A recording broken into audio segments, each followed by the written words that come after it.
Imagine you're in charge of finding new customers for your company. You have two choices. You can cast the widest net possible, hoping to catch something, anything. Or you can use a highly targeted spear aiming for only the most valuable customers. Which one do you think leads to faster, more profitable growth? Welcome to the deep dive session into the 80-20 rule of ideal customer profiles. If you're in B2B tech or SaaS, this might be the most important growth principle you'll ever learn.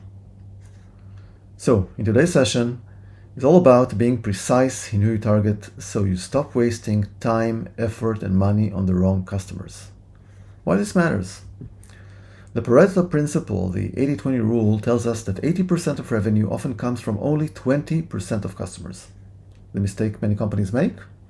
They market to everyone instead of just focusing on that top 20%. So, quick question. How many of you have worked on marketing campaigns that perhaps generated tons of leads, but sales came back and said, well, these leads are no good? In today's session, we'll go over why a broad ICP wastes resources, how a focused ICP boosts marketing and sales efficiency, what data points make up an ICP, how to rank, qualify, and disqualify leads, and why your ICP should evolve over time. So let's dive into all of that. So, we talked about casting the widest net and not getting the big fish we expect. Well, what do we get instead? I worked a decade ago with a cybersecurity company that wanted to go big. Their ICP, anyone in IT security. That meant they were targeting small businesses, government agencies, healthcare companies, even schools. The result? They wasted hundreds of thousands of dollars on marketing campaigns they did not convert. Why? Because most of these leads either did not have the right budget, did not have the right tech stack, or had no real urgency to buy. The three hidden costs of a broad ICP: a wasted marketing spend. You generate leads, but they don't convert. Weak messaging. When you talk to everyone, you actually dilute your message so that your message does not strongly resonate with anyone. Longer sales cycle. Sales spends too much time chasing leads that won't close, which also reduces the retention to those who do close. Now, there are also examples of good prospects, supposedly good, that are in reality are not that good. For a particular company that I worked for, K-12, that's kindergarten to 12th grade schools, actually had better conversion to POCs than other verticals. They loved the product, but when it was time to pay, they had no budget for our enterprise solution. So if you're in an early stage startup and you're in need to show signals to the board that there is a concrete need and traction, you might consider POCs even if they're unlikely to convert. Otherwise, these low conversion metrics may actually turn against you. Small startups. These could be excited about your solution, especially if it's really an innovative solution. But often, they're just too early stage to afford it. Wrong tech stack. Companies that don't integrate well with your software. Startups in the tech arena often enhance their product coverage with more and more integration. When addressing your target market as a startup, it's prudent to address customers where at least 50-60% of the relevant environment tech stack can be integrated with your solution, and with a roadmap of additional 10-20% coverage. For example, a startup that I worked for had much better success with companies relying heavily on Cisco equipment as a major part of the mix. That was very well supported, as opposed to companies just using Cisco for a fraction of their mix, with a larger part covered by a mix of smaller vendors that were not that well supported at the time. So, just because someone eats hamburger with lettuce doesn't mean that they actually crave for a lettuce salad, right? Lettuce is just a side ingredient, not the main attraction. Same goes to tech compatibility. Customers using just a few tools we integrate with doesn't mean that they're really ready for our solution. So how do we fix this? The answer is precision. Let's talk about why laser-focused ICP leads to exponential growth. The power of a laser-focused ICP. You're not wasting time on people who will never buy. Instead, You're talking to the right customers at the right time with the right message. The 3 big wins of a focused ICP. Better resource allocation. Stop throwing money and resources at the wrong people, which also lowers the acquisition costs, leading to better ROI. Marketing dollars are spent on the right people. Marketing should feel like precision sniping, not shooting in the dark and just hoping for the best. Companies that refine their ICP spend less on marketing while closing more deals. Higher conversion and win rates. Speak directly to the right people. Have you ever been in a conversation where someone just gets you? That's much more likely to happen when you speak to your true ICP. Broad ICP means your messaging is not sharp enough. A focused ICP, that's clear, tailored communication, speaks to their pain points. Shorter sales cycles. Less of let me think about it and more, where do I sign? You spend months on leads who will never buy if you're not targeting the right ICP. A focused ICP means your prospects are much more likely to know that they need your solution or be ready for it now, not just at some point in the future. So they close much faster. And there is also a bonus benefit. Greater customer loyalty, less churn. A focused ICP means your customers actually benefit from your product. Businesses that refine their ICP see higher renewal rates and less churn because they bring in the right customers from the start. So startups and scale-ups can significantly benefit from honing their ICP. But there is an example of even a mature company with years of experience, the LinkedIn Business. They were able to improve their business by better focus and by honing their ICP and their target accounts. That brought substantial 8% plus in increase of renewal booking for the LinkedIn Business. So, imagine you're trying to drive to an unfamiliar destination without GPS. You know the general direction, but not the exact route. You'll waste time, make the wrong turns, and burn fuel for no reason.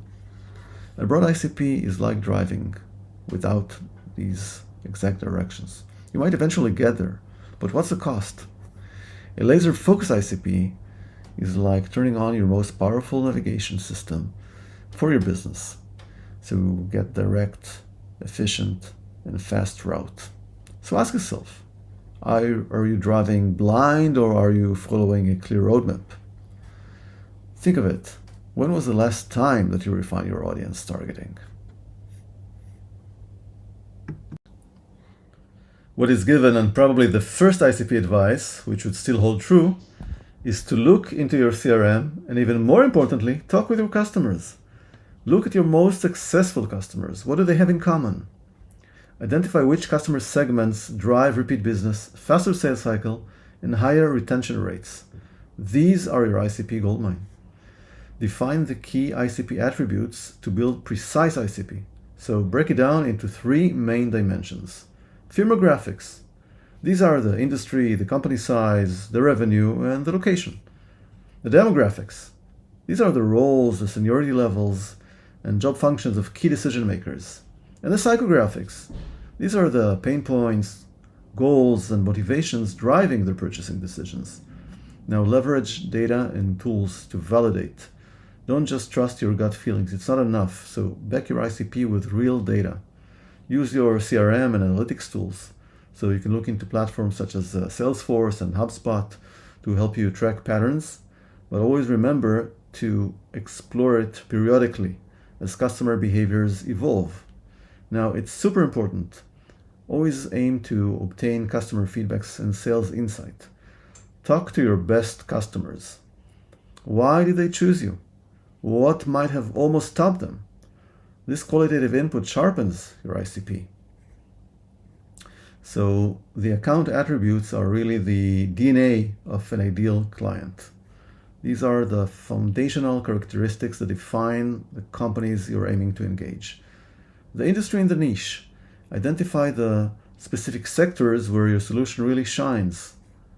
The company size and revenue.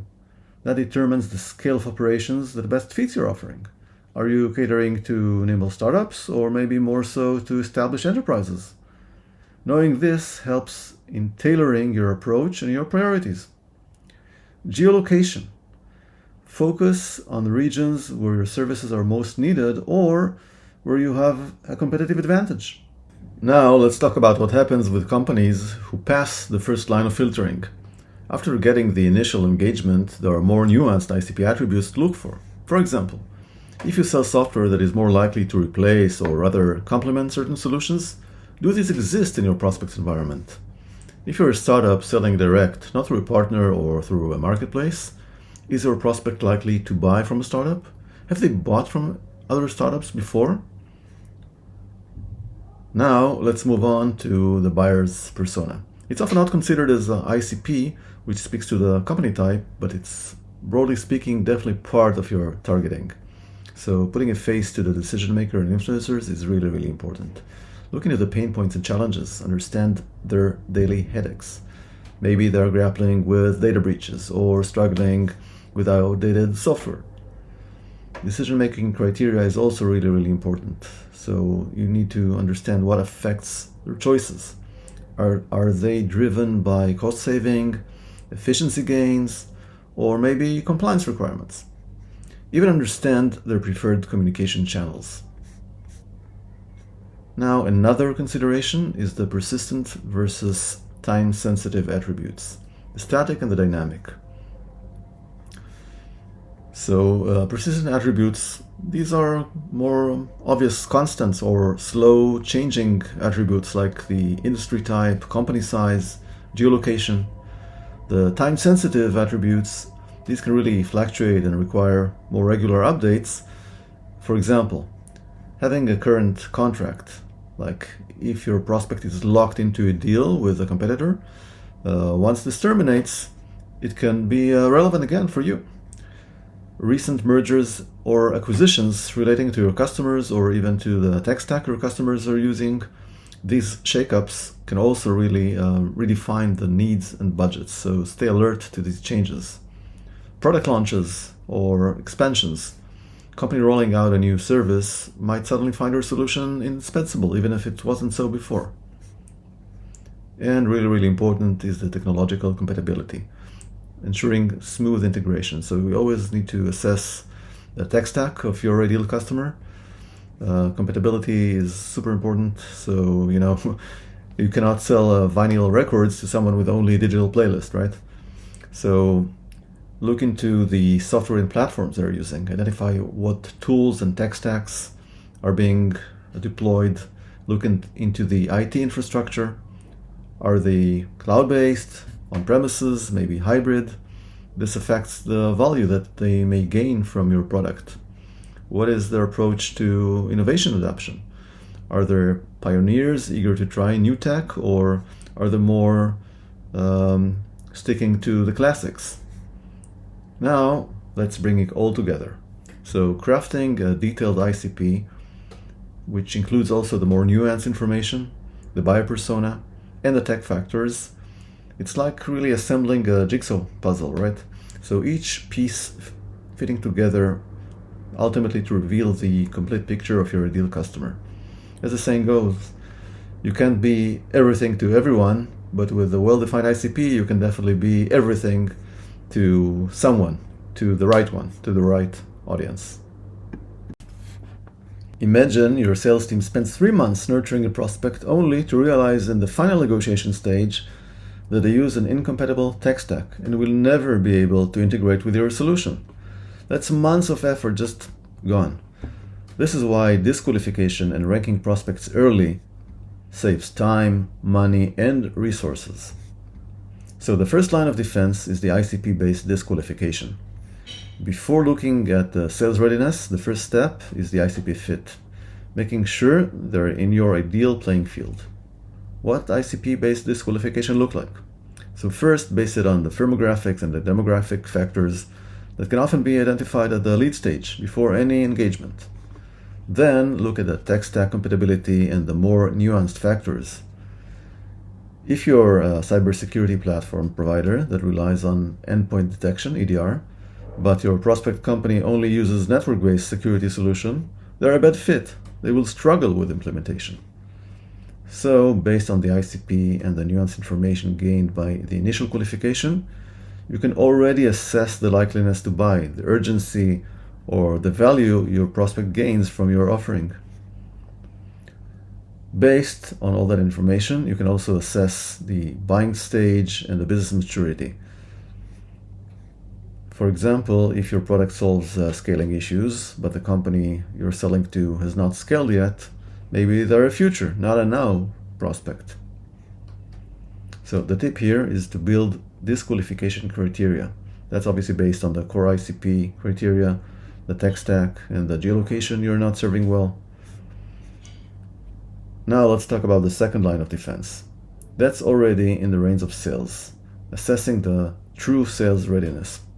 So once the prospect passes the ICP test, now prioritize and rank them using the sales frameworks.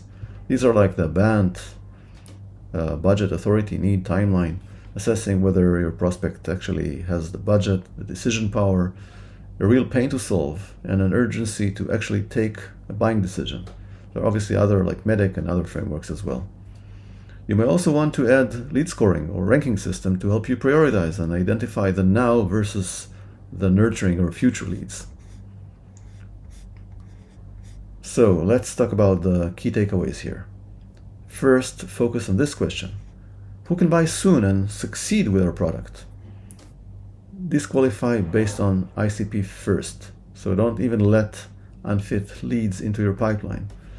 Then use the sales framework to qualify the rest, and rank them based on the engagement and the intent or the propensity to actually take action. Remember that your ICP is dynamic. It changes over time. It changes both because of the market dynamics, the market changes, and also because your own company typically changes, grows. So there are changes that relate to new competitors that emerge, customer needs that may shift, tech stack that evolve, and there are also changes that relate to your own company's evolution and growth. In the early stage, the startup phase, startups may really need to balance finding the right ICP with adaptability and experimentation. It would actually be a bad idea to block too many leads and not experiment, definitely before having enough data points. So you may need to experiment across various industries, regions, and company attributes. But when scaling up, you should have enough data points. Then it makes complete sense to segment your ICP based on the expected deal size, the sales win rate, the customer lifetime value, and the readiness to buy. Also, as your company scales, that means that maybe your sales price and sales mix may change. That means that maybe different people or more people may be involved in the decision-making process. So understanding the buyer persona, the buyer committee, that evolves over time, that also needs to be reevaluated. So you understand the roles of each and every person in the buying committee. Regularly revisit and adjust your ICP so you really align with the market shifts, with constant customer feedback, with the product development, and with business expansion. This proactive approach helps you to ensure that your marketing and sales efforts remain effective. So let's summarize. Your target ICP is your blueprint for growth. The companies that scale the fastest aren't the ones that chase just every single lead. They're the ones that know exactly who to target, and they do this with precision. So here are a few steps. Step number 1 is focus. Define your true ICP. Look into those 20% that drive 80% of the revenue. Use firmographics, technographic, behavior data to pinpoint those that are the best fitting customers. And disqualify early. Don't let those leads that are unfit to clog your sales funnel. And continue to disqualify based on disqualification information that is more nuanced, that is gained also in the early engagement. Remember this, not all revenue, not all the closed won deals are actually good. Some customers may cost you more than they bring in. They might churn out relatively soon, so really keep it focused. Then optimize, refine, and evolve your ICP. Remember that it's a living strategy, has to be revised periodically based on new customer wins and loss analysis, changing market dynamics, tech stack adoption shifts, and your updated buyer personas. Ensure that your sales and marketing are aligned on that. So the ICP is not just a sales doc or marketing doc, it's really across your organization. And use your ICP also to scale. So if you really identify your best ICP or your best fit customers, then if you use ABM or other strategies, you know who to go after first. So you don't waste time on the bad or just mediocre leads, but you give your best attention to the best leads. Then also ensure you take action today. Audit your ICP. Does it truly reflect your best customers? Align your sales and marketing on who to target. Make sure that everybody knows who your ICP is, who your best target audience is. And commit to reviewing and refining your ICP. So remember, it's not about reaching more and more leads, more and more target audience. It's really about reaching the right people.